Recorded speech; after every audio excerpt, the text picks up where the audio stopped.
So we spend the bulk of this chapter watching Noland try to struggle to get out of his predicament, and Kalgara just sit there and kind of watch, but at least it ends well. One Piece, chapter 289, Full Moon. Well, hello my brothers and sisters of the Nerd Nation.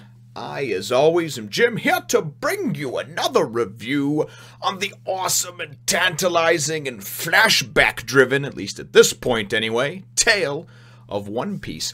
Our last chapter really saw us with Noland, you know, of course, had been tasked with, well, he offered to, he said, listen, just give me until tomorrow evening to come up with a cure. If I can cure your village, we will be good to go, and you don't do any more of these barbaric rituals of sacrificing people, you know. So he was given the time, but only until the next night, and his crew was going to be held.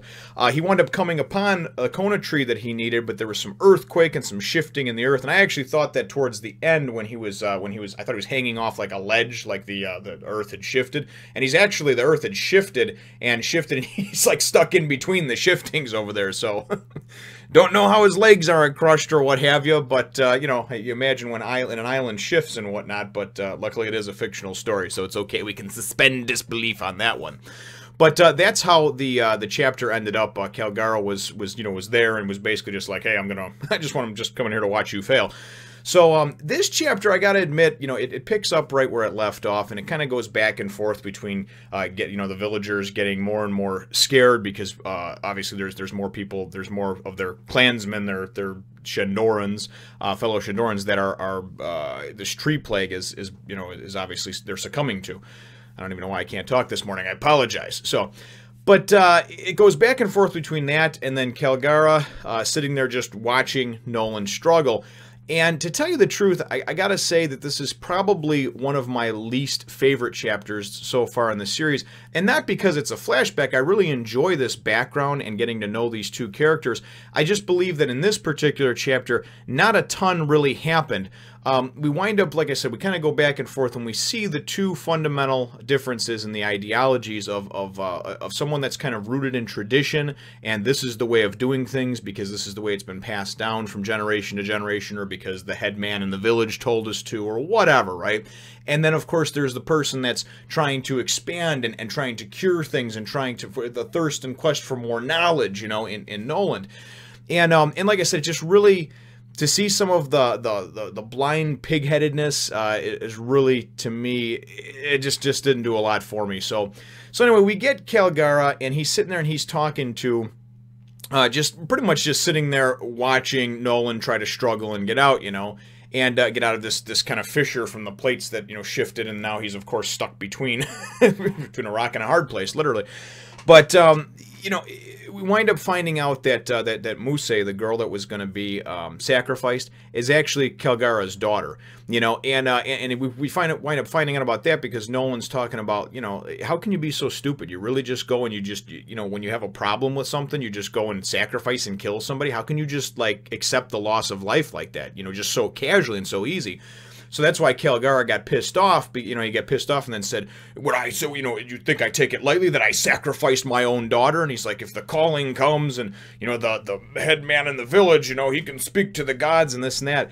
And like I said, it's really just kind of a back and forth, you know, battle of wits or really like kind of lack of, I guess in this case, you know. And it's very frustrating in a lot of ways. So it winds up going back to the village, and you see that some of the villagers pretty much, they want blood, man. They just want to kill these people. They don't want to wait until the evening. It's now the next morning, so they've got, you know, just until sunset to wait to kill them. And they're already going and trying to, you know, like a lynch mob, they're trying to go and get to the cage that's got them all in there. Well, one thing that was kind of nice is that boy Seto, I think his name was, or Sato, he winds up standing in front of them and blocking them from going and killing the villagers. And they're like, get out of our way, you know, my wife this, my son that. And everybody's upset, basically, and scared because this plague is taking over the village and killing everybody. And they think that, of course, it's judgment coming down from the heavens above, from the gods that they've angered. But Sato stands in front of him, and now mind you, remember, he was cured, so I don't know if he was cured initially. I'm assuming because he's the one that kind of came upon Noland and his group as they were coming off the boat when Noland said to take what conine they had and, you know, and give everybody a vaccination. So I'm assuming that they vaccinated him, then that's why he got better. But nonetheless, though, you know, his whole thing is listen, we're great warriors you know, we're great warriors of Shandora. We don't do this type of shit, okay? We have more respect than that. We have, you know what I mean? And I really, that I liked. That part I really enjoyed. It winds up going back, though, to, and like I said, the meat and potatoes, the bulk of this chapter is really just kind of the, you know, the bickering back and forth between Kalgara and Noland. And it really culminates in the end with Noland just kind of flipping his shit on him, you know? He's trying to get out, and of course he can't. Kalgara won't help him. He's just sitting there watching him struggle, you know, just pretty much going, hey, you know, I'm just going to wait until I can kill your people, you know?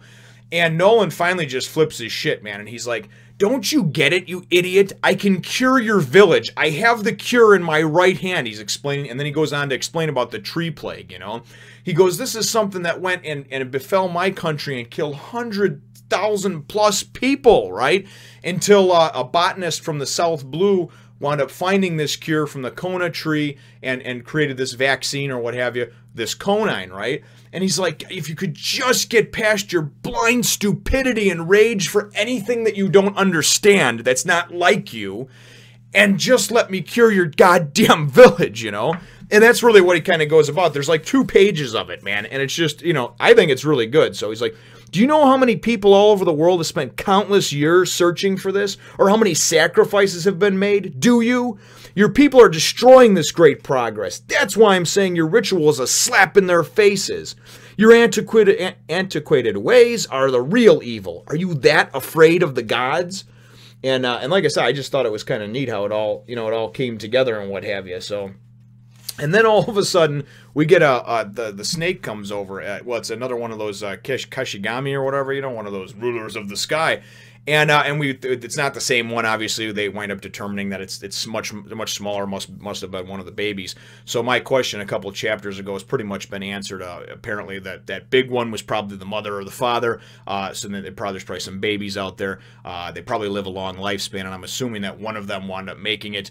And you know, 400 years later was still alive as the ruler of the sky, right? So, you know, in present time. But so that kind of answered that question. But I just love this. He's just like, will you really save my precious village, Kalgara? Can you save it? And you know, and I just love the look of determination on Noland's face. I can, you know, I can. Just let me. So the next 3 pages are basically just drawings with no words at all. And although it's cool, it just kind of it shows pictures of it's just panels of everybody in the village that was previously sick, now of course on their feet, now not being sick, you know. And actually there was right before all that whole big last part of the argument happened when the Kashigami appeared, you know, the ruler of the sky, who they think there is their god. And Noland, of course, was trapped. Kalgara wound up going and killing the thing, stabs the thing, and you know, in the head with his spear, and he's like, "Did I just kill a snake, you know, or was it a god?" And this and that, and I don't know if that was his way of finally being able to go and kind of test the gods and kind of break out against them and be like, you know what, maybe there's some truth to what this guy is preaching to me. I don't really know, but it was definitely kind of a neat turning point for me, because to see that type of arrogance with sort of that small-minded stupidity and just that pig-headedness, it really bothers me, you know, because here you have somebody who's saying, listen, I can help you, and you're unwilling to even let me try or to give me a hand to see if I can try and fail, anything like that, because you're so rooted in these archaic, antiquated traditions and ceremonies, you know, and that's the type of stuff that, for me, it really bothers me, you know, but it is what it is. So my chapter question for that's, of course, how the chapter ends off. We presume everybody is cured now and that he was able to get back because Kalgara actually helped him out of this, you know, this predicament that Noland was in, and that Noland, of course, you know, started curing everybody. So very wonderful ending to that part, at least. And I'm not sure if we're still going to remain in the flashback. I imagine there's a little more story to be told there. But certainly, it was a neat chapter in a lot of respects. It was just one of those that I felt like there was a lot of pages, but not a lot of content within those pages, you know. So my chapter question is, though, what did you think about the chapter as far as just the fundamental differences? I guess in the way both of them think. Kalgara just pretty much waiting for Noland to fail, and Noland trying with all his might just to go and show him, no, dude, I can save the people. Don't let anybody else die, you know. Leave your answer to that question in the comments down below. Feel free to hit the thumbs up, the like button if you should think that I deserve it, and subscribe if you haven't done so already. We will look forward to catching all of you in the next Fan Nation. Maybe she's crying because she has to wait a whole nother week for the next chapter of One Piece. Either way, though, come and follow me on Twitter and Facebook.